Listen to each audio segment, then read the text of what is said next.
a few minutes, Okay, okay, okay, okay, before we great. start. Okay, sure, All right. sure. Sorry.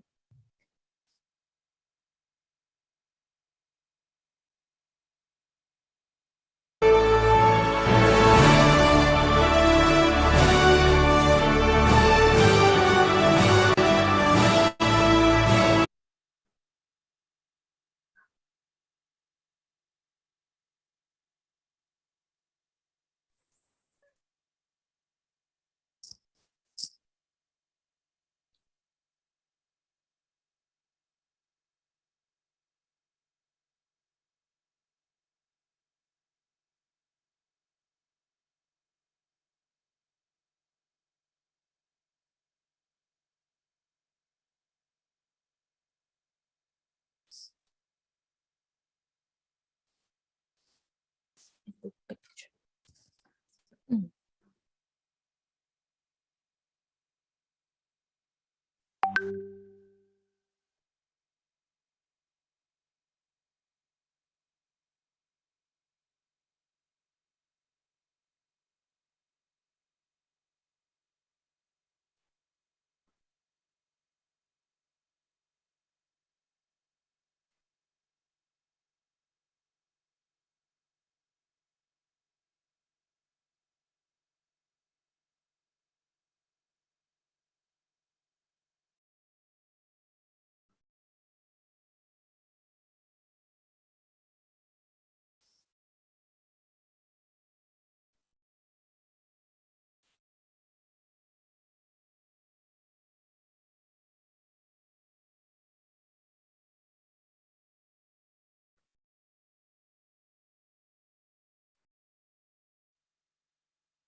Assalamualaikum and good afternoon, students.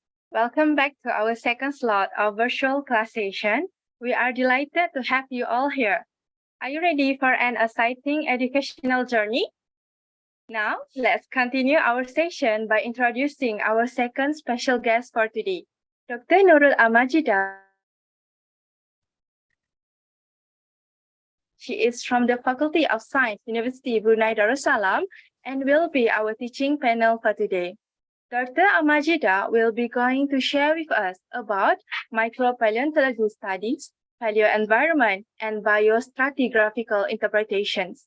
This means she will be sharing her knowledge and insights about this interesting subject. We are lucky to have her with us today. My dear friends, don't hesitate to ask any questions to our beautiful panel. Please grab your chance. So, let's not wait any longer. I will hand over the floor to Dr. Amajida, and she will give us a glimpse into how students at the Faculty of Science study at UBD. Please give her a warm welcome. Okay. Assalamualaikum warahmatullahi wabarakatuh, and thank you for the introduction. So let me share my screen first. Okay. Okay, can you see my screen? Yes. Yes, okay, great. Okay, so without further ado, let's just get started. Let me just, okay. Just reduce this down.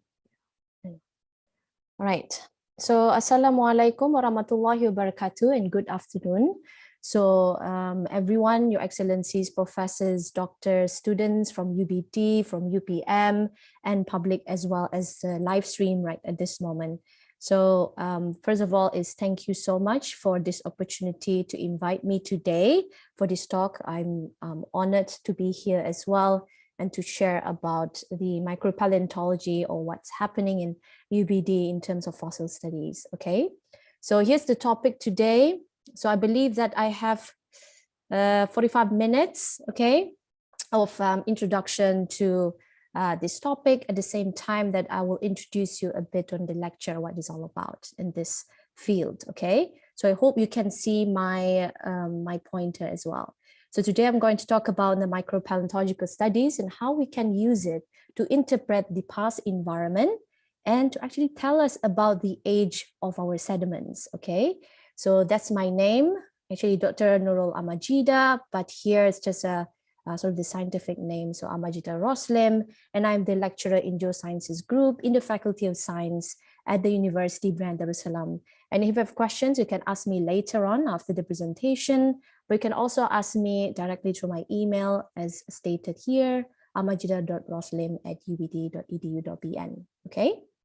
So this is a picture of our Indo-Pacific region. So I believe that Malaysia is here as well. And this is Brunei. We are sort of within the same region, okay? So we'll talk about this later on. So before I'm going to talk about the core of today's lecture, I would like to introduce a bit on Faculty of Science and UBD. So actually UBD was introduced on 28th of October, 1985 with only 176 students. And for Faculty of Science, which is short form we call as FOSS, in 1987, we had 4 disciplines that time. And actually up to recently, 2011, we have this GenX introduced the geology program, okay? And until now, UBD has advanced in academics as well as infrastructure and research, okay? We also have a lot of published papers as well coming. So it's really, really cool, right? So for the geology group, okay, since that it is recently introduced among the 4, compared to the 4 disciplines, the geology group in the Faculty of Science is actually it's actually the first with certified Asian University Network awarded. The QA is the qualifying assessment, so internationally qualified internationally, okay? So now we have 7 academic staffs and 4 technical staffs, and we also have the very technology machines as well, this kind of electron microscope and etc. I will tell you about this later. I also have labs there as well. So we have the lab primarily for petroleum geosciences, and then sedimentology and paleontology. mineralogy, petrology, and geochemistry as well. Okay, it's sort of like even though it is recent, but it's a growing group. Okay, so this was taken, a field image taken in 2016. So we are sort of taking picture with the rocks beside of behind us, right?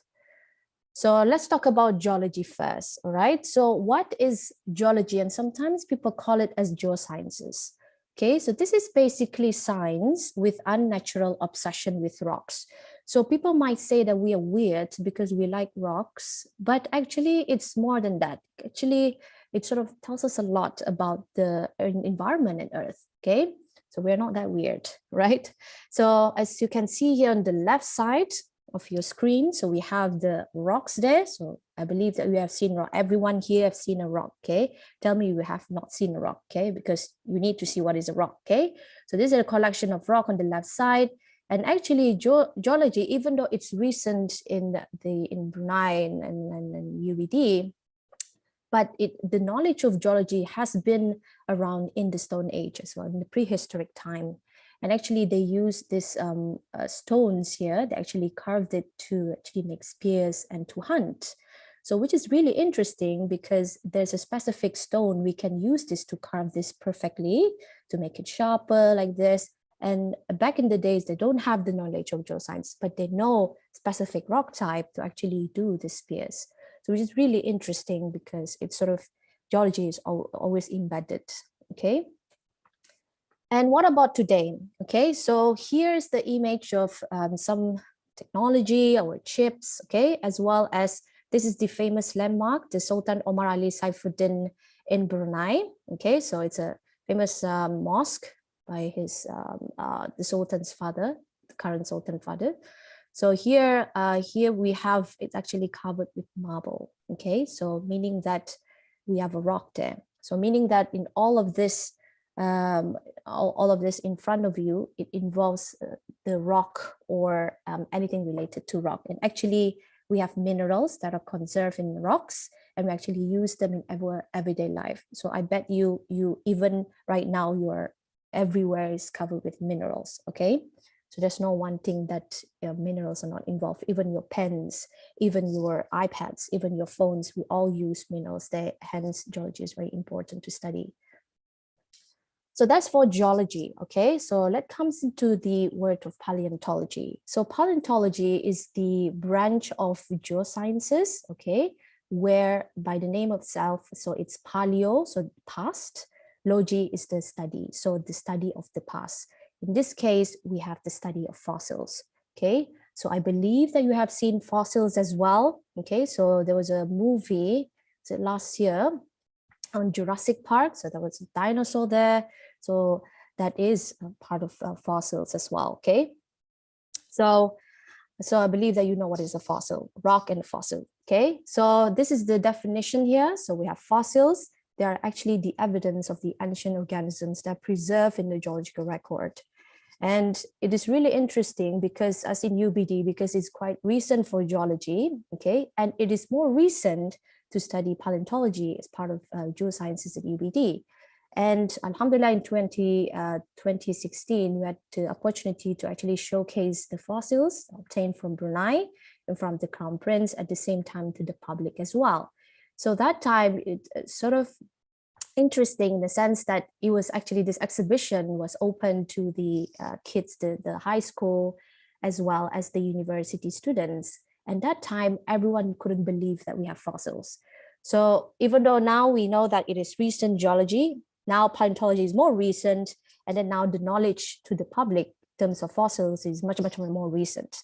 Which is actually good for us. Well, good, yep, good. Let's just put it as a good side, because it sort of opens us to open doors to new research and sort of getting to know this world of paleontology.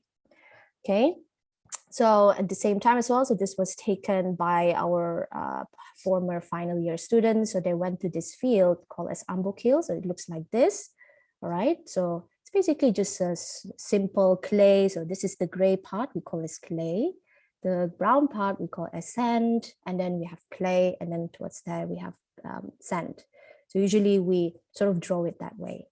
And within their, I think, 3 hours of their hunt, okay, fossil hunt, they found this really interesting teeth.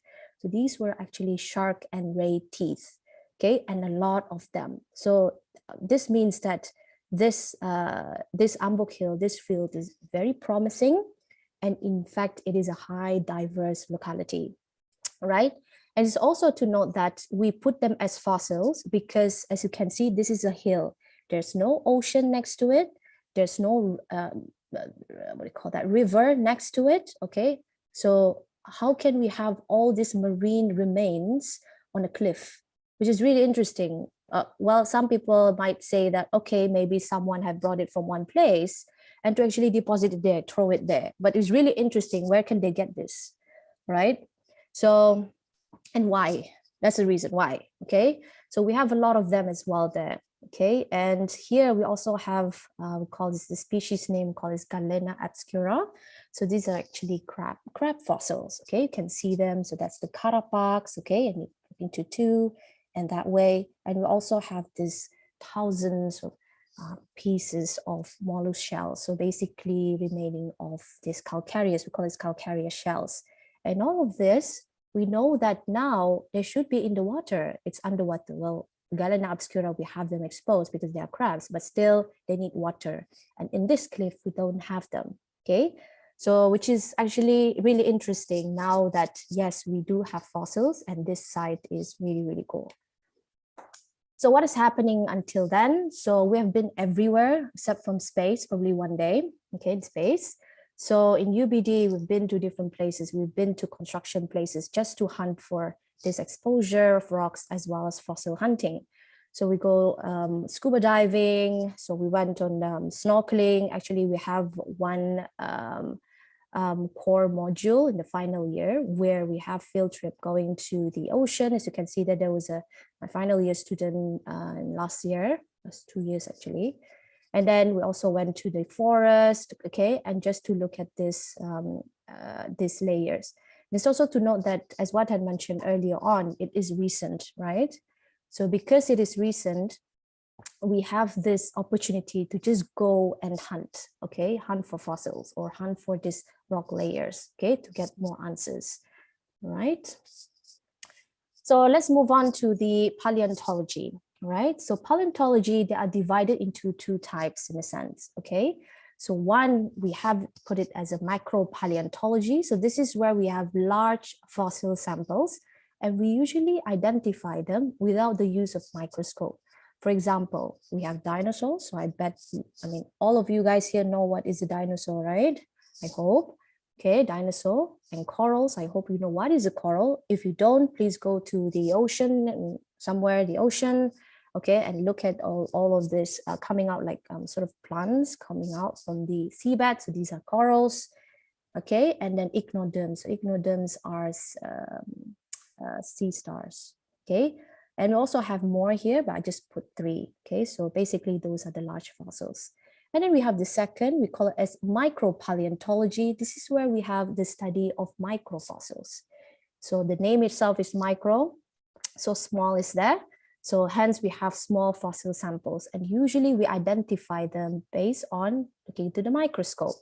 So for example, we have the foraminifera, we call this foraminifera. So it's quite a complex name at this moment, but it just basically means it's a calcareous microfossils that usually you can find it together with the sand grains, okay? So if you happen to go to the beach, just get a handful of the sand and try to look at this white, sort of white spiral, what do you call that, micro organism. These are usually, we call it as the foraminifera, okay? So we'll talk about foraminifera later on as well throughout this presentation. And we also have small remains of vertebrates. So these are also called as small fossils like sea shrimp, small crabs. And we also have calcareous nanofossils. So this is even smaller, okay? And we also use them to aid for this past environment and looking at the age of your sediments.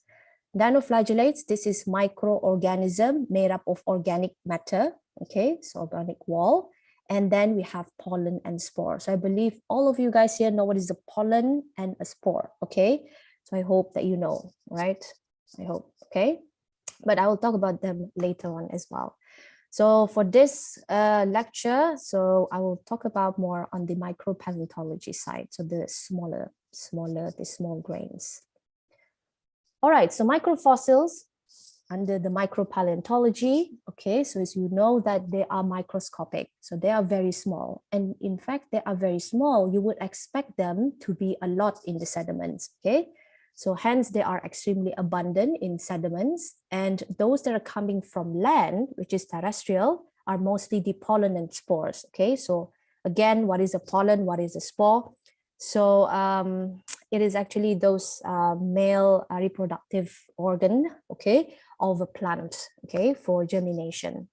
And then we have also the marine ones, which are this sort of this chamber, this whitish chamber microfossil, called foraminifera, this dinoflagellates and radiolarians. And we also have a lot more, but for this presentation, I just want to sort of skim through. So why is microfossil useful in geology, okay, or in research? It is usually in this case, a form of one, they can indicate the past environmental interpretation. Why? Is because microfossils, they are microscopic, but they are easily identified, but they are also abundant. So meaning that if you have a sediment full of them, it will be easier for you to make a detailed interpretation of that, where the rock came from, right? So hence they are useful indicator for past environment interpretation of that rock. They can also be used for age studies, again, because they are abundant, so we can rely on them in terms of accurate data. And they can also be used in petroleum industry in terms of to locate the underground oil reserve, okay? So all these three factors here actually made this microfossils very important to study, okay? So because they are abundant, microfossils can also be the major components of sediment. So meaning that microfossils, if you have thousands of billions of them, they can make a rock, okay? So if you have radiolarians, okay, as a sediment, as a loose sediment together, okay, it can make a rock, we call it as radiolariate. And then silicoflagellates, okay, can make this silicoflagellates type of rock. And then our diatom, so full of diatomites, and then ooze and globigerina mud, so full of names now, but I just want to show you that the microfossils, these different types of microfossils can actually make our rock. And also large forum banks, okay? So for example, these large forum banks, you can actually see it in the pyramid of Giza, okay? So the walls are actually full of these small fossils, the microfossils, okay? Actually the nummulites. Okay, so if you happen to go to Egypt, please visit the pyramid and to actually look at the walls, because you have full of them, and they actually made the rocks, they actually made the walls of the Giza pyramid. It's really cool. All right, so since that we're studying about the fossils, okay, and the age, we cannot neglect what we call as the geological time scale. So this is basically the time where it was internationally recognized, okay, and it is always changing, unfortunately, especially those that are recent here. Okay, so how does it work, this chart?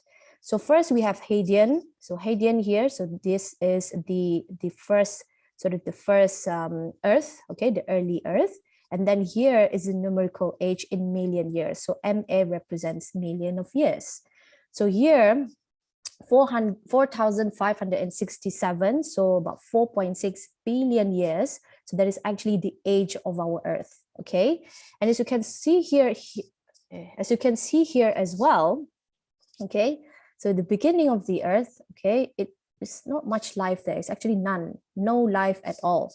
Hence, you can see them, it's red, it's dull, okay? It's because it's just full of this iron and nickel together, all right? So it's just like a ball of fire, right? And then through time, okay, we have reaction happening, okay? We have water coming in from comets, and sort of reacted and create our ocean, hence our crust, okay? So that's why you can see here, it becomes colorful until now. So now we are sort of within here, okay, within the Holocene, within the Maghalayan. So it's here, okay, and then again, it will sort of continue in the future, okay, I hope, inshallah. right? So that's how we use this chronostratigraphic chart. And for example, if we found rocks that coming from here, for example, this MCN, we would need to know the species that is within here, okay? And to actually indicate that the age of the rock coming from the species is coming from here. If it's older, then it should not come from here. It should be from previous ones, okay? So that's how we can use we can use fossils to indicate the age of our sediments, hence to locate where are we at the geological timescale. And we usually, in paleontology, we usually use this chart, okay? And we need to remember it as well for those that are taking paleontology here, right? So to make it more simpler here, so this is the sort of the geological timescale as well, but with simple illustrations. So here we have the Earth forming 4.6 billion years ago. Okay, so I told you this Hadean, but here is Archean, so which is about here, right? And then now, and it's really interesting here. I just want to point out that we have the big extinction here, very fancy name, big extinction. Actually, we call them as KT boundary, but actually now they use it as KPG already, the Cretaceous Paleogene boundary. And this boundary is famous, well known around the world because it is the boundary marking of the extinction of our dinosaur. After that, we don't have dinosaurs anymore. Hence, you can see it now as well. We don't have dinosaurs living, okay? So if you found dinosaur living now, please tell me, we can do, publication or research together, okay? All right, so that is the famous KPG boundary. And we also have another extinction event happening here. We call it the gigantic extinction. So this is the Permian, P refers to Permian, and then T refers to Triassic. So Permian Triassic boundary. So it is not famous in the sense of now because it doesn't involve dinosaurs there, but it is famous in the geological record because actually after this boundary actually representing 97% of the marine organisms actually went extinct, okay, during that time, right? So as you can see here, we have only 2 extinction along the geological record, but actually we have more. We actually have 5, and maybe we have it in the future. I'm not sure yet, but maybe we have, okay? All right, so let's move on to the different types of microfossils under micropaleontology. So one, we have the calcareous test. Okay, so this is the ones that are made up of this calcium carbonate, okay, foraminifera. All right, so we'll talk about this more. Okay, and then this is the nanofossils. Okay, we call as the coccolithophorids, and this is very important age indicator of our sediments. If you want to know the age, we look at these guys. And then siliceous opal. So these are the tests, guys. The original tests, and then it's made up of opal. So diatoms and radiolarians, and then we have calcium phosphate. So these are mostly the vertebrate remains, and then organic wall remains. So these are basically organic wall. Okay, pollen spores and dinoflagellates. Okay, so here we'll just talk about foraminifera first. And since that we're talking about these microfossils and precisely on foraminifera, okay, in terms of the contributing towards this international chronostratigraphic chart or international research, we have this what we call as the Integrated Ocean Drilling Program, so IODP. So it's basically a ship, okay? It's really interesting, guys. So it's actually a ship that is going around throughout the world, okay? And it's actually it's a research ship, and they're actually coring sediments. So they have their own cores. They're actually coring sediments up to 3,000 meters or 5,000 meters, and they got the sediment from there, okay, in the seabed. And as you can see here, there's an example of cores, a bit blurry here side, but this one cores, okay, and these are actually really deep in the ocean floor, okay, and they have this integrated ocean program. You can also Google them, okay, if you want to take part. I believe that you can take part as a scientist or just be on board, and then you'll be out in the sea for 3 or like 6 months and to actually do research, okay? It's really cool stuff. So what do they see, okay, in the ocean floor? So this is an example of this foraminifera, right? So this is what we call as a planktonic foraminifera. It's actually the next, no, not yet, later.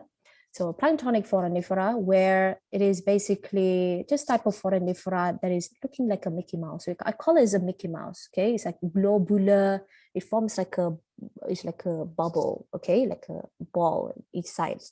Why is that like that? It's because of the arrangement of chambers, okay? So the first chamber is, for example, let's just get an example here in the middle.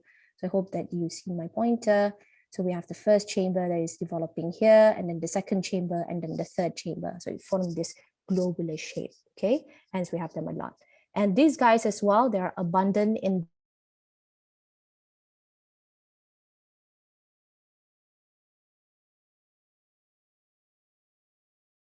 where they're taking the surface sample coming from the deep water, you would expect to have a lot of these guys, okay?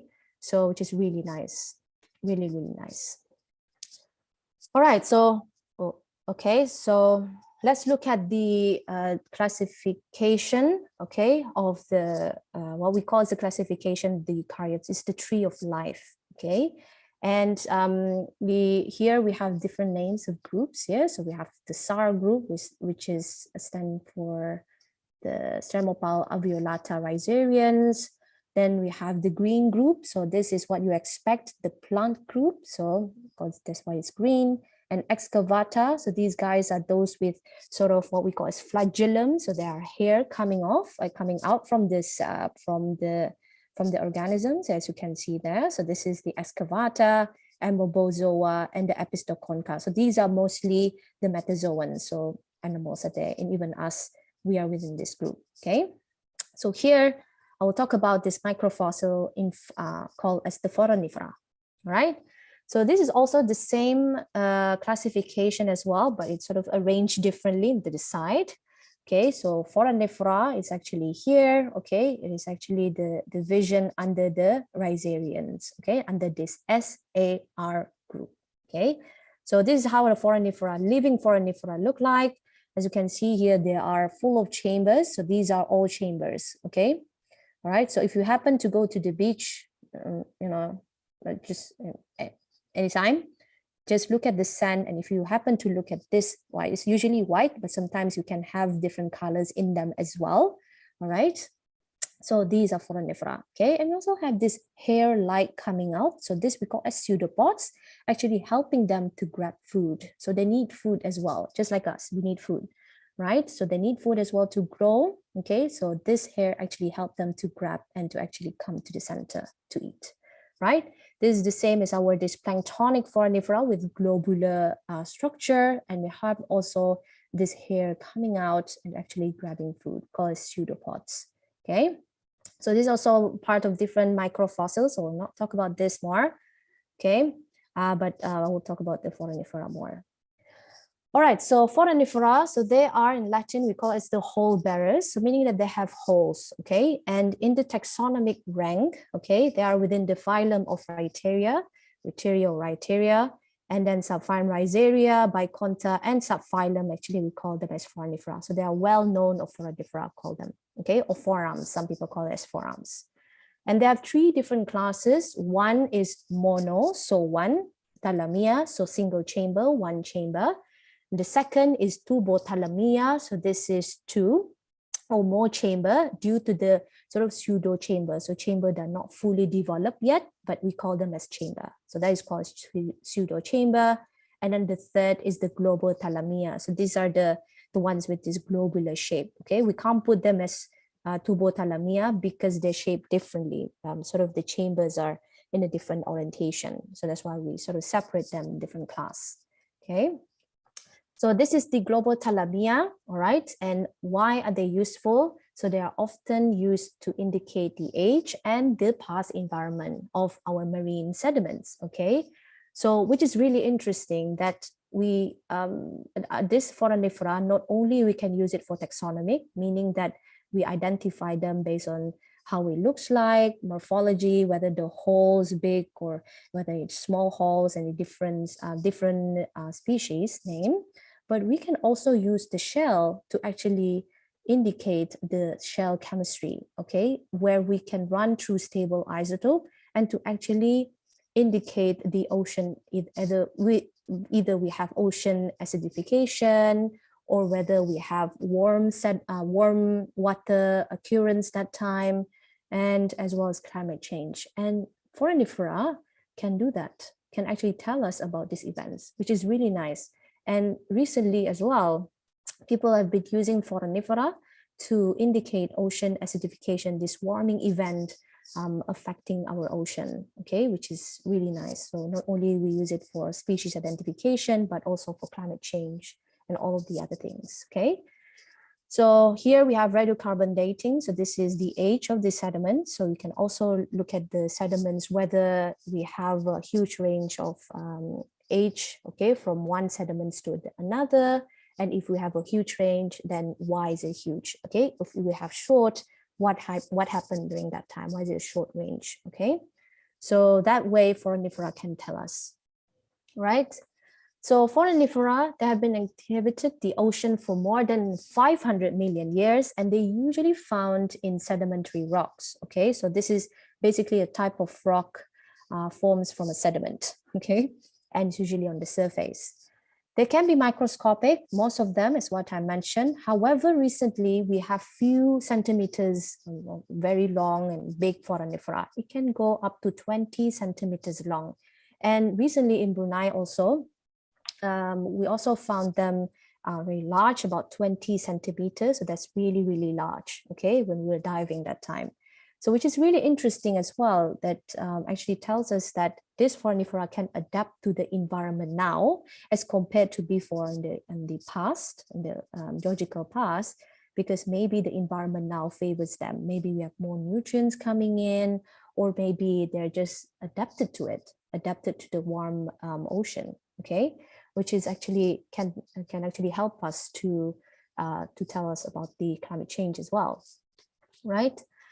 So this forenifera is what I mentioned, that it has these chambers and it's made up of these calcite skeletons or CaCO3, okay? And the shell can actually change through time for some of the forenifera, okay? Which is really difficult if you want to point the species, okay? But we do have different research that can prove that the different species, when it goes through time. And then these guys can be also useful for geological interpretation, all right? And as you can see there, most of the forenifera tests are actually sand size, so it's more than 63 micrometer. So this is an example of a cake, all right? So it's just this person actually baked a cake, like a cake, and then top is we have this icing of forenifera, isn't it? It's sweet, right? Very romantic, right? So this is the first illustration in the 80s actually. Right, so forenifera the forenifera study has been done for a really long time, okay? And back in the day, they don't have proper documentation, okay? They don't have proper microscopes or even taking pictures. So that's why they drew them, okay? So here is the illustrations that they draw them one by one and to actually look at them. So it's really beautiful as well. At the same time, again, this one's the globular ones, the globorotalia, we call it. And then we have this as well, this pseudopods that are coming out, this grabbing food, okay? And it looks like this. So this was the first illustration back in the 80s. So as what I mentioned, okay, when you take your samples, this sand in the beach, they have different, this forenifera can be white. At the same time, they can be also orange or even red inside. So as you can see here, this is a living forenifera. So it's not really big. It's around, say, like 2 centimeter, 1 centimeter. We call this as heterostogena depressa, okay? And it is not white. Okay, so I mentioned it's white. This one is not white. There's something inside, as you can see here, it's actually brown. So this is actually algae, right? And actually the forenifera, so this is the forenifera, they're actually white. It's just the algae that color them. Okay, so forenifera and algae, actually they act as symbionts. Okay, so meaning that they help each other in such a way that symbionts that are smaller, they actually live inside the forum as what you expect because they provide them homes, okay, from the predator. So protection from the predator. So they just stay inside the forenifera. At the same time, what would forenifera get from algae living inside of it? Exactly, food. Okay, so algae provide them food, at the same time foraminifera provide them home. Okay, so hence foraminifera can grow, okay, in for example, we have this oligotrophic reef. So it basically means low nutrient reef, okay, because they don't need a lot of nutrient because they already have food there. They have algae inside to help them. Okay, so this is why you have different colors inside your foraminifera. For example, here this foraminifera species, they have brown inside. We also have purple inside. So these are the rhodophyta, the red algae. Sometimes it can also be green. Okay, so that's all algae. So this is an example of the algae, the symbionts, the green algae, red algae, diatoms, and dinoflagellates that can actually live in a foraminifera. What time is it? Okay. So if you want to know more on foraminifera, this photosymbiotic relationship between the algae, so we have Lucas Hottinger. So he has a glossary terms of foraminifera research. So where you can also look at this, it has a website here, so you can go through and to actually learn more on this foraminifera. So as what I mentioned, this is how a foraminifera look like. Again, they shape differently because they are different species, okay? And the walls are different as well. Some might have this sort of jagged wall. So with this, sometimes it can have certain ornamentation in the middle. Sometimes it can have these different chambers, as you can see here, like a flower. Sometimes it can be flattened at the side like this. Foraminifera, this we call as operculina, and sometimes can also look like a rugby ball. As you can see here, this is the boralis, and it can also look like this, where it's sort of like sediments gluing together and making the shell. Okay, it's actually true. So this type of foraminifera, they have this sort of ability to glue the sediments and to build their shells. Okay, that's why it looks like this. They just bring in the sediments surrounding it and just glue them together. So that's why it's different, this one and this one. Okay, this one doesn't have the ability to do that, right? So these are the different types of foraminifera. So please go to the beach and look at them. If you found it, then that is a foraminifera, right? So as what I mentioned, this foraminifera, they need to have what we call as a hole to actually get this pseudopods coming out as well as grabbing food. So this hole, we call this aperture and can shape differently. So one can be in a flush shape. So this one, again, with the simple single chamber, one chamber. We can also have what we call uniserial. So this is 1 by 1 chamber. So one chamber, this one, old chamber, second chamber, third chamber, fourth chamber, fifth chamber. And we also have biserial. So bi means 2. So 2 chambers within the same plane. So 1, 2, and then 3, 4, 5, 6. Okay, 6, okay, 7, 8. And then we have triserial. Tri means 3, so 3 chambers. Ornamentation. So as you can see here, 3 chambers through time. And then we have the this one is the aperture, and we also have this platyspiral and all of those. Okay, we can also have this type. Is really unique. This myelin. Okay, where the chamber actually grown in the form of an angle. So it's actually some can have it 180-degree chamber angle. Sometimes it can be in 60-degree angle. Hence, it's sort of elongated, okay, compared to the ones we have seen here, right? So when we look at forearms, okay, or foraminifera, okay, we usually identify, first we need to identify the different, the test, orientation of the test. One, we have planispiral tests. So these are for foraminifera that have symmetrical, they are symmetrical in both sides. So as you can see here, this is what we call is the equatorial section, okay? And then this one we call it as axial section. So this has an infinite number of chambers seen here for axial, okay? So as you can see here, this is planispiral test. So this one, you can also sort of divide them, okay, in the middle, and they can have this the same both sides. Okay, so this is for planispiral tests, and few foraminifera have this. For example, we have our operculina. Okay, so now we call it Acylina. They changed the name. You can ask me later why. So, and then we have the second is the trochospiral test. Okay, so these are for foraminifera that are not symmetrical. Okay, so you can see here, we have the lateral side here. Okay, so we have the lateral side. okay? And they're not similar on both sides, okay? So that's why if we want to document them, we need to have three views. One is the spiral side, so meaning that you can see all the chambers from the beginning until the end. It's actually beginning the center and until the end, all right? And then this one is the back side of it. So where the end chamber actually closes and sort of attached to the middle, this we call as umbilicus, right? Hence the side, the orientation, we call it umbilical side. And then we have the lateral side. Here we don't have axial side because this is not a planispiral. This is trochospiral. They're not symmetrical, okay? So that's how we use them. And usually for this foraminifera, this is very common foraminifera, okay? For in the tidal and in the ocean, which are our ammonia, we call it, okay? And talking about the aperture and the different shapes of our chambers, so it can look like this foraminifera, all right? And these are only group, guys. So textularina is actually only group. There are actually more inside. So one is the textularia. So this is coming from the top. So where you have the aperture there, so this hole. And then we have this, again, what you expect, it is biserial, so two chambers. And then we have the biserial to uniserial, so the bigeneria. And we also have this meliolina, so the quinculoculina shapes like this, okay? And we also have this one here, bottom, so we have this globular shape. So these are usually this globularina.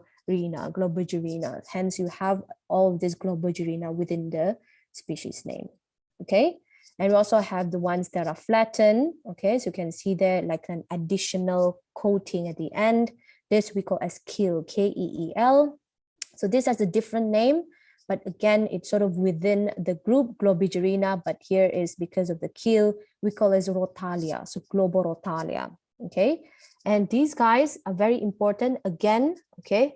Just to revise from the earlier slide, that they are abundant, okay? At the same time, they're easily identified and they're easily preserved as well in the fossil record because they are lost, right? And if you have a certain amount of a certain species, okay, it can actually tell you the age and the paleo environment, okay? And if you have that sort of that understanding, for this Globotroncana is really interesting because Globotroncana actually existed in the Cretaceous. This is where just the moment before the dinosaur actually went extinct, okay? And after this boundary where we have this dying off of these dinosaurs, we don't have Globotroncana anymore.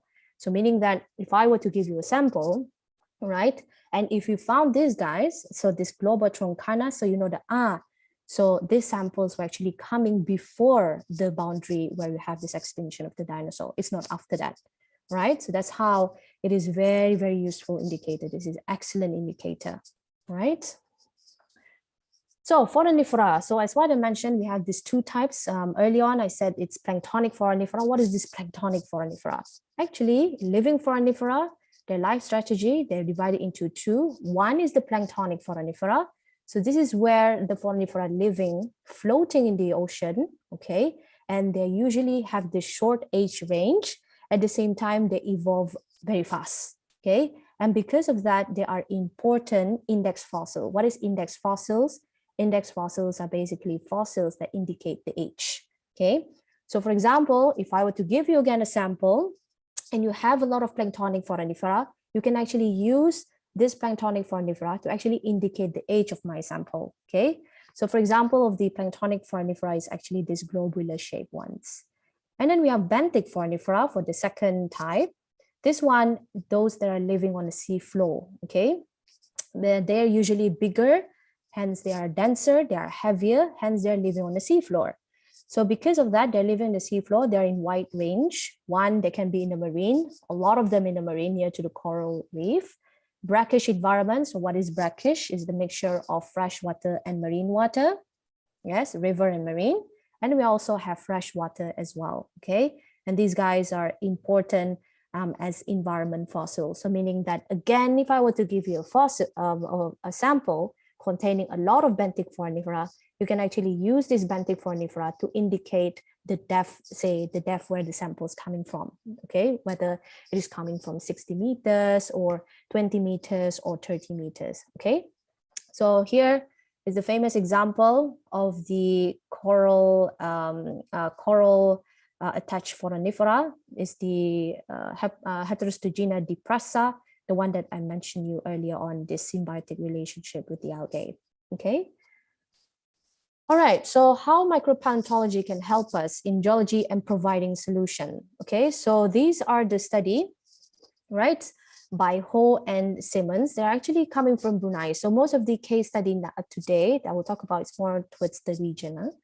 So this is Ho in 1971, where this is Brunei, Bandar Seri Begawan. This is actually one of the district, Brunei Muara district, and this is the Temburong district. And within it, we have what we call is the Brunei Bay. Brunei Bay is really, really interesting, okay? And a lot of research have been done now, okay, on this area. Why is that? Because we have mixture of sediments coming in, one, by the marine, okay, coming in here because we have access of marine water. At the same time, we have these rivers that are coming out, which are actually giving the access of fresh water. So we have fresh water coming in, at the same time, we have marine water coming in, and then we have here sort of a mixture of brackish environment. And we can also depict that from microfossils. And as you can see here, Trocamina, they're actually the microfossils that like in the sort of freshwater area. And we have them a lot in the freshwater environment. And we don't have it here, but freshwater environment, as opposed to Asterotalia. So these are the marine guys, okay? Hence, we have them in the marine site here. It's sort of like protruding here a bit, but it doesn't mix with the freshwater. Okay, and we have them in the Brunei Bay. So if you happen to go to Brunei Bay as well, this place is also full of mangrove and what do you call this, proboscis monkeys as well. So it provides a huge diversity of marine as well as the terrestrial land animals as well.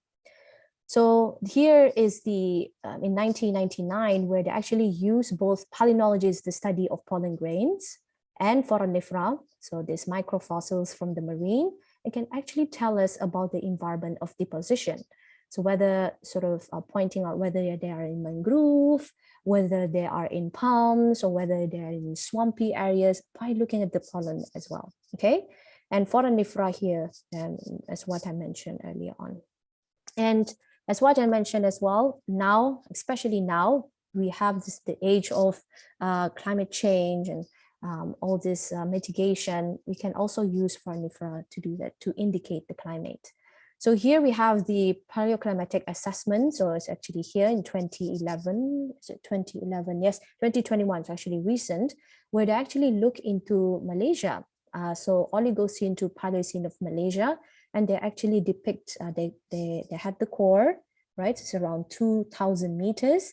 And they actually look at the different distributions. So this is for pollen, okay, pollen grains, and this one is for the foraminifera. And we also have this guy, so these are mostly marine guys, okay?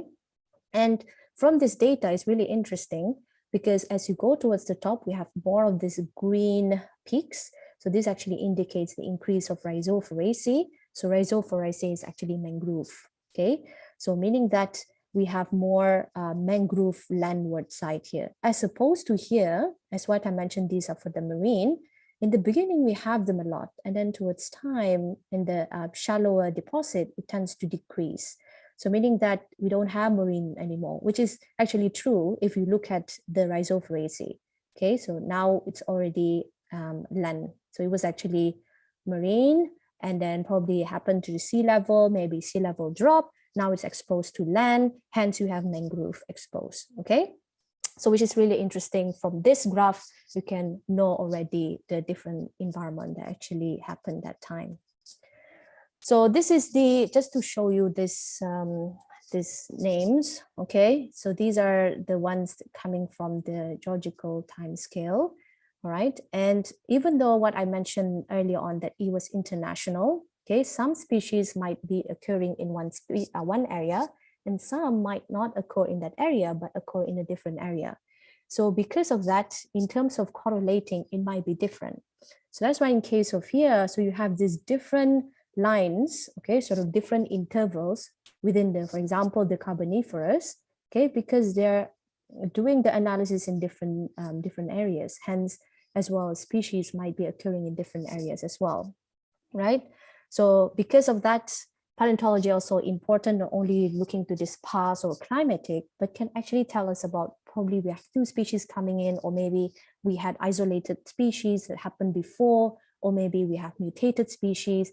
Again, it's sort of a dated. Hence, because of that, this geological time is always updating each year, okay, because of this new research and new locations that we found. So aside from looking into the samples alone, okay, most of the studies now, especially with climate change, okay, so we most of the paleontology also involved a lot of isotopes and geochemical analysis. So this is an example of the CT scan. They did it to look into the inner part of the chamber of the foraminifera and to actually tell whether the foraminifera was stressed, okay, in this side, so it was stressed in the one side, or maybe it was okay in terms of the growing, okay, through time. So this is really important as well, because if foraminifera is stressed, so something might happen to the environment. Hence, you can depict that, maybe it was too warm, maybe it was stressful in terms of nutrients, so that they need to fight to compete nutrients with the other foraminifera, hence they are stressed, okay? So that as well, so in terms of biomonitoring study is very important. And this one as well, so these are not microfossils, these are actually strontium isotopes actually done, was 2022, by looking into the shells, okay? So we have this just different names. So it's basically 5 million years, 10 million years, 15 and 20 million years. And these are from Brunei sediments, okay? And apparently for our Bruneian sediments, they are mostly, say, the oldest would be 12 million years, okay? Sub actually representing Subok. For those who are coming from Brunei here, you should know where is Subok, okay? But for those that are not, okay, Subok is basically in Brunei Muara district. This one is close, what I mentioned is closer to this Brunei Bay. So that is for Brunei sediments. And it was really interesting that we couldn't find any localities in Brunei or within this analysis, okay, that they went even 15 million years, okay? However, we do have one, but yes, it was not published in this paper. And in this paper as well, we have this Tengah and Bekenu. So this is part of Sebuti Formation, and this was not from Brunei. This was actually coming from Miri, okay? So Miri is located near to the border Belait in Malaysia, and their sediments are actually older than the Bruneian sediments, okay? So as you can see there. So this one, so basically, I just want to show you here that now, not only we look at the species distribution in terms of morphological characters of the foraminifera, of the fossils, we also examined it under the strontium isotopes or geochemistry, okay? So if you want to know more about fossils as well and microfossils, okay, we have this sort of B forums microtext, so you can also Google them to actually look at the different species, okay, and as well as the different age that they existed, okay. So it usually help us a lot as well. So talking about age, so this is the sort of puzzle between why we want to study them, okay. So we have hydrocarbon exploration and development in the middle, and usually we look into these four corners. One is biostratigraphy. So what is biostratigraphy? Basically the study of age, okay? Hence, if you study of age, what do you need? Fossils, okay? So that's why paleontology is important. And then sedimentology, the site, okay? Sedimentology, basically the sediment type, where you need to store your oil. And then organic geochemistry. So geochemistry is actually everywhere. And then we have also geophysics. So these are all the seismic lines that people see to look at carbon or horizon, different layers. So let's look at the layers as well. So we have these two layers. So we have the first one, okay, and then we have the second here. And as you can see, they are different, okay? So actually representing different rock type. And if we were to correlate them together, meaning that we extend it, it might look like this, okay? It might be, okay? Why is it? It might be because this is the same, say with this, but it might be the same with this as well because it has the same color. It might be the same with this, it might have the same with this. So this again, if in my case, I put it this way, okay, because this is my answer, okay? Your answer might be here, here, here, okay? It depends on how you interpret your data. So here interpreted here, so basically here, myosin and myosin, okay? And then here we have a bit of a gap there, okay? And then we have this one, so Paleocene. So what happened here, all right? So what happened? So we might expect that if it's a gap, then it is a missing section, okay? So if we know that there is a missing section in the second well, but not in the first well, you know that something might happen here. Something, the environment might happen there. So maybe say one theory from this example, what you expect that maybe the sea level was low during that time and we have this rushing of river eroding the layers, okay, eroding the layers, hence you have a missing layer there, okay? So that's why they don't preserve it, okay? So this we call as unconformity in geology, right? And this is very important. Unconformity is very important because it will have a gap in your age determination. For example, if you want to look at fossils coming from here, you will have a different gap coming from, say, here, right? So you will have a missing gap there. Not only that, okay, so we also have this biosteering. So biosteering basically means that to steer, sort of to navigate your well, okay, within the subsurface, okay, by looking at age, okay, age of ore, by looking at fossils. So for example, you have your drilling bit, okay, so this is coming to petroleum, guys, drilling. So we are drilling oil now. So we have the different biosfacies here. So these are the core. So again, what is the core? Core is the one that is collected from subsurface, okay, so you're drilling to the ground. So you have your core, okay. Now as you all know that we don't have, we don't constrain on getting the core vertically, okay. Now we biosteering it, so it is actually called as deviated, okay. So this, why are they doing it now, okay, all around the world actually, because it saves costs rather than you're drilling one here, one here, one here, or one vertical wells here. Now we just need one well and then you navigate through. How can you navigate this? How can you know the layers in the subsurface without looking at them? Yes, by looking at fossils, okay? So for example, we have one layer here, all right? So we are looking at these two species, okay? The one here and this one, okay? So yes, okay, you said that, okay, you want to focus on this and you actually penetrate to, okay, so you keep drilling. And then for the second, you said, something changed. We don't have these two anymore. Okay, we only have one, but we're missing here. And it's a different type of rock.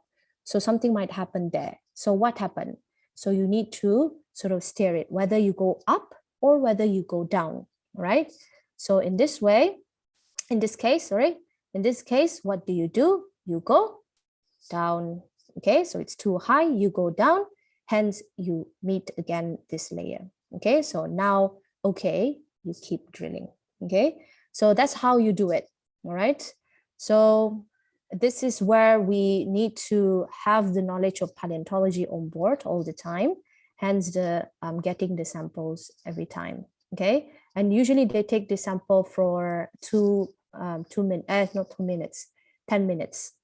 So 10 minutes, stop, and then 10 minutes, take the sample, and then 10 minutes, stop, and then take the sample, 10 minutes, stop, and take the sample, and then analyze it. Okay, and usually they analyze it for 15 minutes. So they need to know on spot whether you put it up, you go up, or you go down. Okay, so this is an example of the sort of core-based micropaleontology where they calibrate the well. Okay, so this is the different type of species, and then the different sort of they're occurring in age and the peaks, okay? And usually it's like this way they do it. So how are we going to get the sample? So this is an example of a guy there. He was actually collecting the sample from 17.56 meters. So this 10-minute stop, get the sample, 10-minute stop, get the sample, okay? So this is the first sample. So what do we do in the lab? So usually this sample, okay, is usually clay sample. So for example, for fossil sample, so they usually get into 500 grams and then put it to dry, and then dry the sample and then weigh them, and then usually soak them to H2O2 and to sieve them, okay, and eventually look at the microscope to indicate and collect foraminifera. And it's also to note that if we look at foraminifera and count the number of foraminifera, we do it manually. So meaning that we have our needle and we sort of count it manually, okay, which is, we do have, well, no, I mean, now we have the machines to do it, but again, some foraminifera might shape differently, as what I mentioned, it can evolve or different names as well through time. So again, we always do the manual way. So data documentation after the microscope, what do we do? Okay, so in the lab or in the university, we do SCM. Okay, so SCM is the scanning electron microscope. We have this in UBD, where they basically document the foraminifera in such a way that it looks like this. Okay, sort of like a 3D documentation. Okay, we arrange it in plates. And they're very small. So as you can see here, this is only 1 centimeter. We call this as this aluminum stuff. And these are all foraminifera. These are all foraminifera, right? So again, we don't have a specific microscope, sort of those normal microscope to document them properly. We use this scanning electron microscope. So for example, if you happen to see in the, say, in the TV, where you can see this sort of mites or bacteria, they documented this sort of 3D. They actually use it through this kind of electron microscope. Okay, so we now know that, okay, so how micropaleontology is, the different types, and then how we can analyze it. Okay, how can we get the sediments? But why is it important to study them in this region? So as you can see here, Brunei is there. Okay, so Malaysia is there. So Brunei is famous for oil and gas. Okay, so you know that why we study them, because of oil and gas, but at the same time to understand the Bruneian geology. All right, so let's talk about the Indo-Pacific region first, including Malaysia as well, including as well in Thailand, okay, in Indonesia. These places have what we call as the Marine Biodiversity Center, okay, call it that. So as you can see here, so when you're diving, you'll be able to see this really wonderful creature here. We call it the nudibranch cuttlefish. So this was actually taken from Brunei waters, okay, through diving, scuba diving. And we also have turtles sometimes, and as well as different corals. And it's beautiful down there. It's beautiful, all right? So if you happen to go to the ocean, please go, okay? So why do we have this beautiful diversity or biodiversity is because what we call as the coral triangle. So what is the coral triangle? So coral triangle, okay, in the Indo-Pacific is actually the center of global marine biodiversity in the world, okay? So we are lucky enough that we are within this coral triangle. Okay, so as you can see here, this is the study in 2020 where they actually point where is this coral triangle in terms of species richness. So those that are higher, sort of the darker colors, is actually coming from in this region, okay, in this region. So in this region. So this one, it's we could see that there's a shift as well. In this paper, they actually tell us that there was a shift of this global biodiversity, this coral triangle towards the right. But again, Borneo is still there, but as well as now we have Philippines actually covering with more of this coral triangle. Okay, but Indo-Pacific is still within the coral triangle area. So as you can see here, the species richness is actually really, really high as compared to the other region of the world. Even in the Eastern Pacific barrier was really low. Even in the different areas as well is very low. So coral triangle is top-notch, powerful area for biodiversity. Okay, so I just want to talk about the case study in Brunei. Okay, so a bit of introduction, geology of Brunei as well here.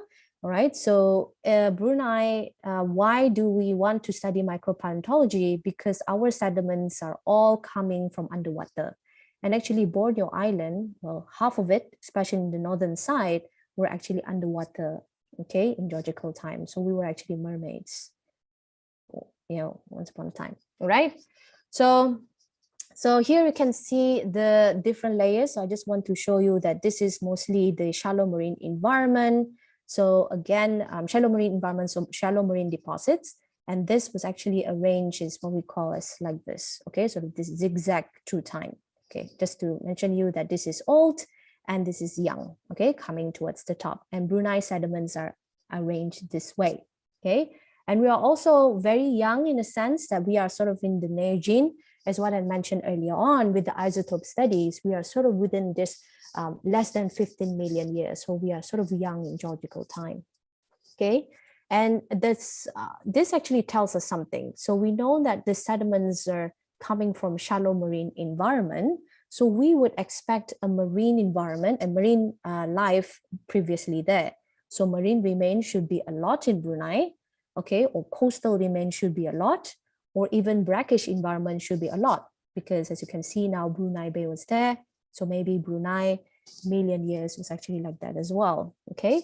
Hence, paleontology is important, okay? But however, we know that they're important even until now, okay? It is still unclear in literature, and still we are finding in more and more new species, say new studies through time, okay? So here as well, so I just want to show you why we have this zigzag. This is because we have these different sort of layers that are coming in deltic. This is the sediments that are coming in, and then sort of deposited our sediments, okay? Because we have this three clashing of deltas, so that's why they're sort of interlinked, sort of synchronous to each other. So that's why we have the zigzag, okay? So what is happening in paleontology so far in Brunei? So since it's new, however, still under research, so it's 2018, we actually found a late Miocene, so this is around 11 million years. Orthodus is actually a megalodon teeth. So those that are actually, I showed you earlier on that they were actually collected, this one particular was actually coming from a megalodon, okay? So imagine Brunei is a small country, okay? Having this megalodon, okay, tooth or even teeth, okay, deposited here. So imagine if we were to cover as part of Malaysia or even Borneo, even we also have marine Malay Peninsula having these fossils, okay?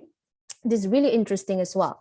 What really interesting in the study is that it indicates the highest species number as compared to different places that found. For example, Java is really small, and Sulawesi in Taiwan as well. And we found a lot of the lamniformis, okay, which is part of the shark as well, okay, which is really, really cool in a sense. Really cool stuff. So apart from that as well, in the same deposit, so same locality, they found new species, which is really cool. This new species, hence we name it after Brunei. And that's why we have this Bruneiensis, Bruneiana, okay, Ambugensis. So if you want to know more as well, so these collections have been deposited or actually here within this, it's a Balai Hazanah, is basically the His Majesty's collection. So if you happen to go to Brunei as well, please have a visit here where you can see the different collection, not only fossils, but also the sorts of the prophets and also the different books and all. Okay. So other than that, paleontology not only constricted to that, we also have this one student. So she's currently looking at the fish ear stones by looking at the growth rate and to check whether what type of fish presented in that one locality or the other. Okay, so you can, yes, so it's not constricted to that. So we have that in the video as well. So let's move on to the micropaleontology, how micropaleontology can be used to indicate everything really. So one is this one. So we have the different layers. These are the clay layers coming from the same layer, and to check, we check about 28 samples, okay? And we look at the trends and the different number of species, taxa, and the abundance of one species, okay? And to actually see them through time. And here, we actually, if you want to look at forams, you need to count it manually under the microscope and to see, okay, so if we have a lot of species, meaning that a lot of diversity, you have a peak here. So that's why here, it actually indicates higher diversity, and then through time, it sort of reduces, okay, reducing. And then this one reducing as well, but this one is higher because it is more more of one taxa, more dominance of one taxa increasing through time. So that's how you can use the foraminifera study by counting, quantified one by one in different layers for fossil-rich deposit. So not only that, okay, so in this research, so they did the age distribution by looking at this, I hope that you remember, this calcareous nanofossils, what I mentioned is part of the micropaleontology as well, okay, and depicted the age of this outcrop is actually 6 to 7 million years, okay. So that's really, really old, okay, by the presence of this two species, the what we call this Discosta pincuramus and Discosta burgeni. So not only you can in Brunei, but foraminifera finding can also be extended to Sarawak. So this one is Sarawak in Malaysia. And again, we are using this, I hope that you remember as well, this planktonic foraminifera can be used to indicate the age of the sediments. And we have this in the sediment in Sarawak. So we had that in the sediments and we use that for age. So now we have the age of distributive formation, which is older compared to the Brunei information. So that is for foraminifera. So let's look at the second part. So I hope that I still have time, so I'll be a bit quick. So this one is the second one. So this is the organic wall remains. So we will look into the pollen and spores and the study of them. So why are they? So they are sort of within this group. Okay, so they are within the Archaeoplastida, hence they are plants or Archaeoplastida. Okay. So a bit of background of palynology, all right? So actually why I put palynology in is because they are also part of micropaleontology, but they're also very important study, okay, should be done everywhere because for the importance of it. And the second is that actually the first microscopic study was actually done on pollen, okay, in 1560. And this guy, very important guy in the plant world, the Carl Nelson Linnaeus, actually is first used the term pollen. And if you happen to Google name of plants or pollen, you usually see this guy's name, so Linnaeus or Lin name at the end because he was the one who introduced the name. Okay. So Archaeoplastida, so this is the green group of the classification, this tree of life. Okay. So that's where we have the palynology, is the study of pollen grains and spores. So here I just want to show you the flower signature flower of our Brunei. You can actually see this flower in $1 note. Okay, so we call it as Delinia fruticosa, and this Delinia fruticosa is actually simple in Malay. And if you want to see the pollen, it's actually looking like this. So this is just not the zoom in picture, so the light microscope picture. And this is also the light microscope picture, but it is more zoomed in. So it looks like this, right? And every pollen will have a different shape, okay, different strength, a different wall type, okay? And that you need to identify to basically name the species. So what is a pollen? So pollen, okay, pollen grains, singular, they consist of a hard wall, so you can see here, we call it as exine, and the inner wall, we call it as intine, okay? And these walls actually protect the cytoplasm inside, the male reproductive cell inside, which are the nucleus and the organelles, okay? It is also to note that pollen is a male genotophyte, okay? It carries the male reproductive cell. So how do they do it usually? If they want to produce new plants, so male genotophytes actually occur in the enter of the flower. So this is the angiosperm, okay? So plants, so enter in the flower, and these are all pollen grains, okay? So it looks like this in the mature state of our pollen grains, actually a tetrad, we call it, where we have 4 pollen grains attached together, okay? And in this case, so how can they transfer from one to another? So it's by so this pollen actually attached to the stigma by germination or insect or wind or even human, and then it goes through the pistil and then it meets the ovary, and then new plants will develop.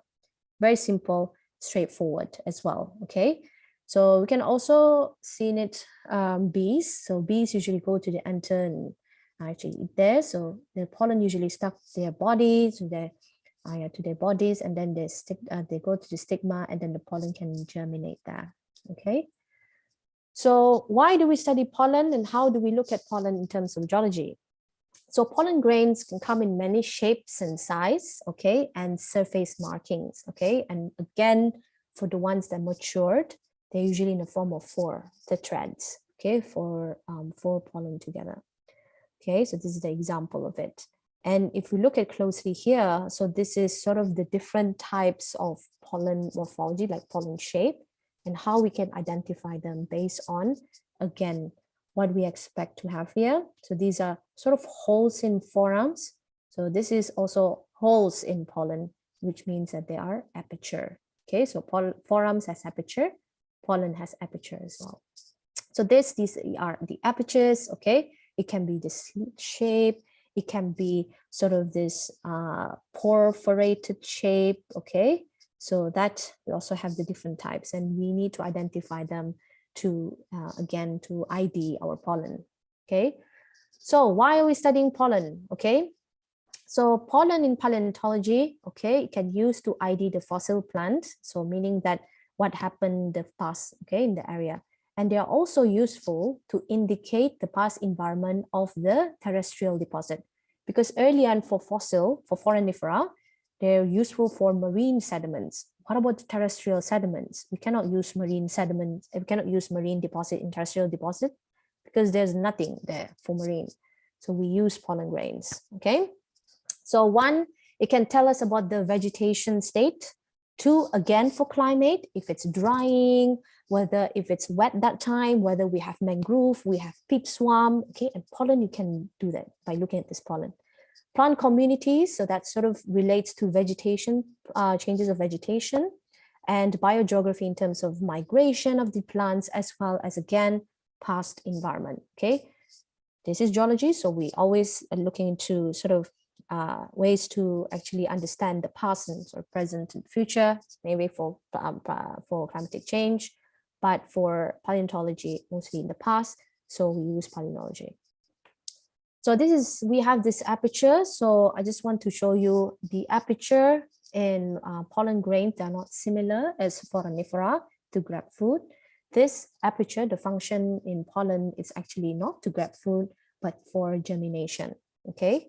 So the walls are usually thinner here, okay? So this is actually the access for germination. So this is where you have this male gametophyte actually reproduce, okay? Just access to them. And we have aperture types, so those that are slit look like, so we call it colpus and sulpus. Those that are sort of pores, we call as porous. And we also have those that are colporate, that are actually looking like this, okay? And this is really interesting, a bit quick. Hope that I'm still in time.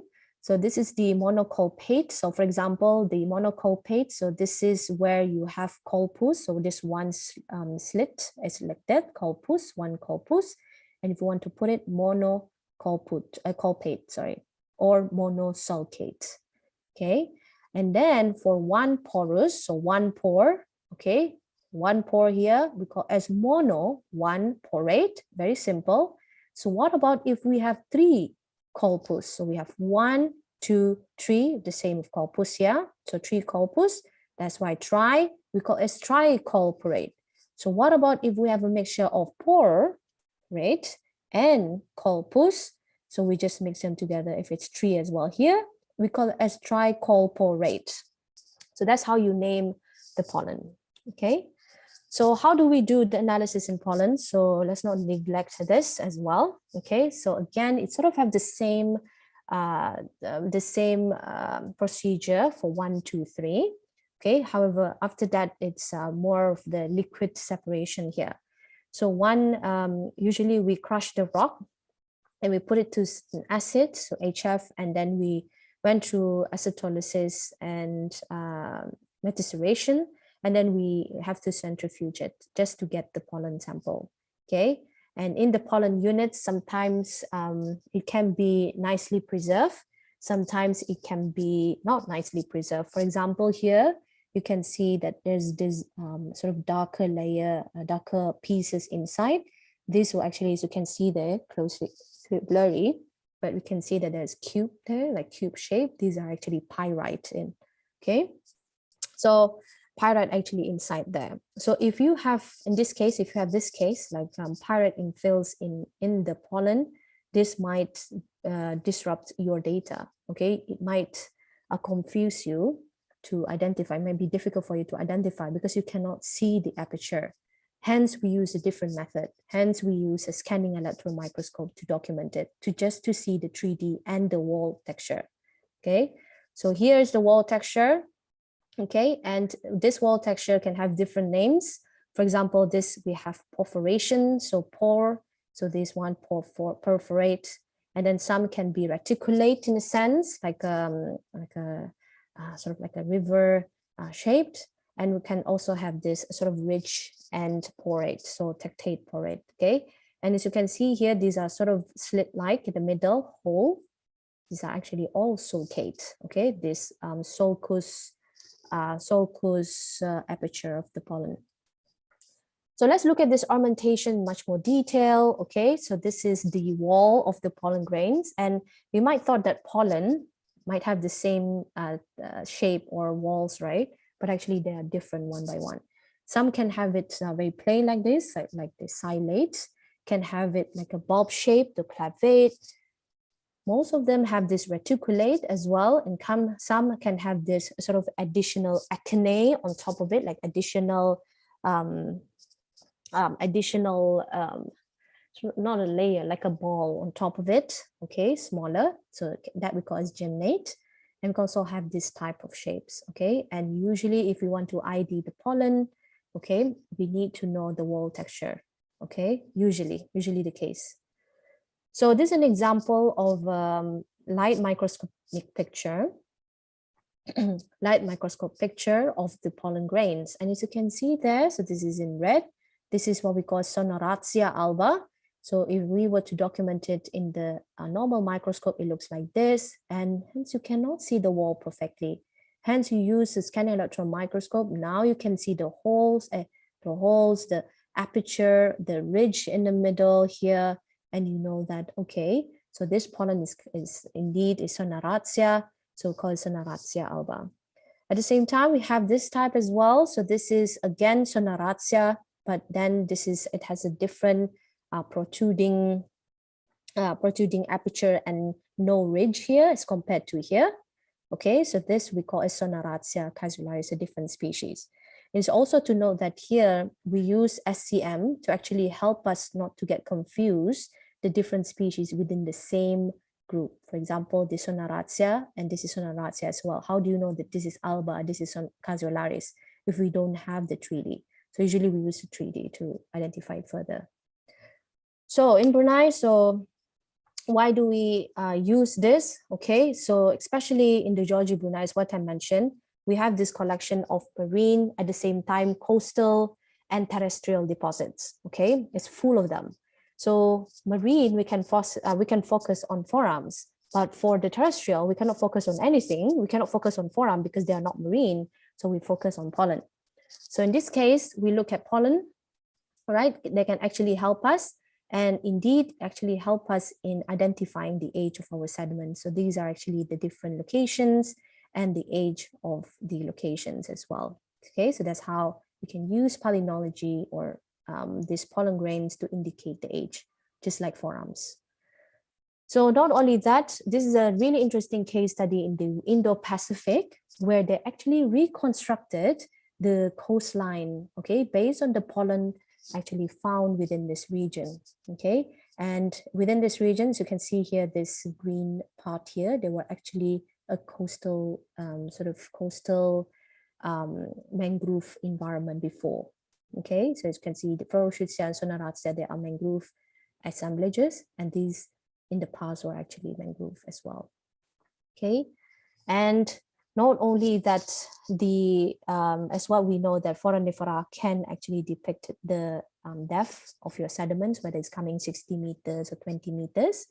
But for pollen grain, we can actually tell, us where it is located. Like for example, if I were to give you a sediment, like sand or sediment, and then we have a lot of this, you have a lot of this Avicennia and Rhizophora, this would say that, okay, your sediments were actually coming from this coastal okay, marine influence mangrove, okay.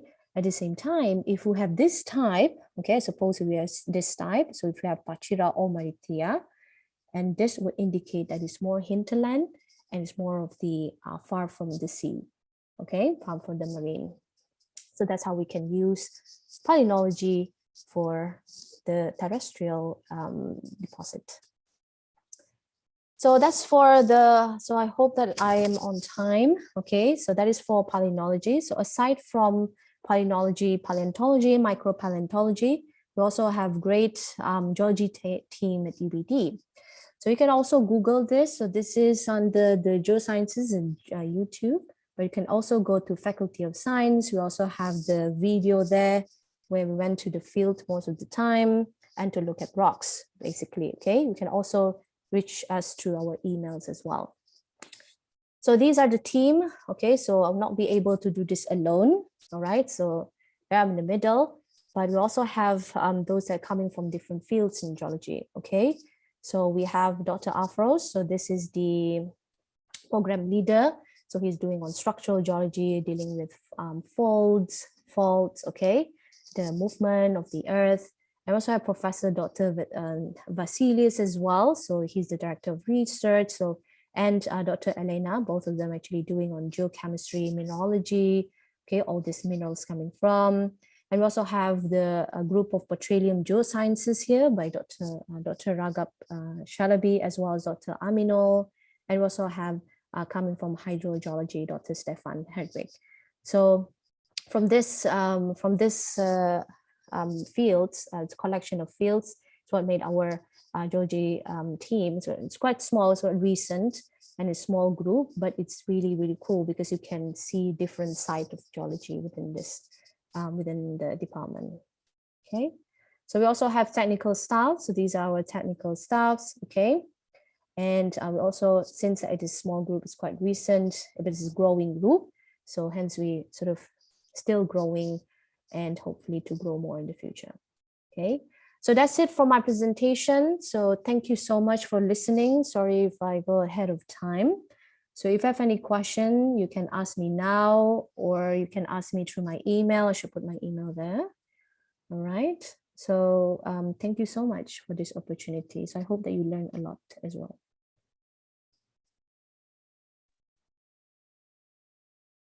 Thank you, Dr. Amajida, for the informative sharing. I am sure all the students have gained a lot from the session just now.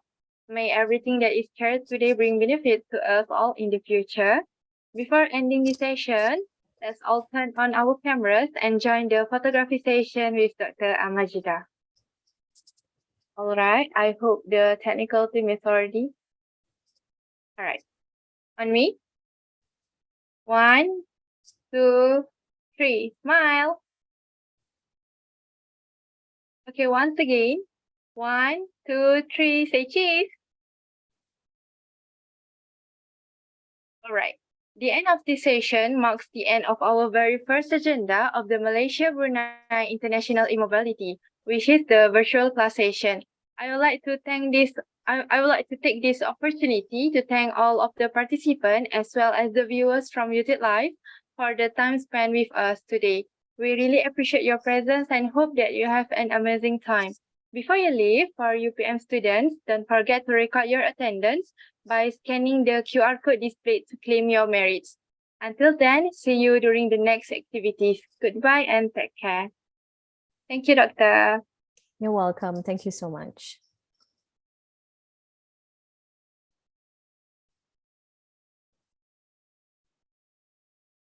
So no questions?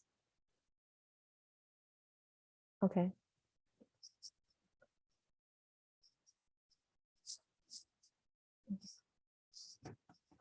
Okay, thank you. Bye-bye.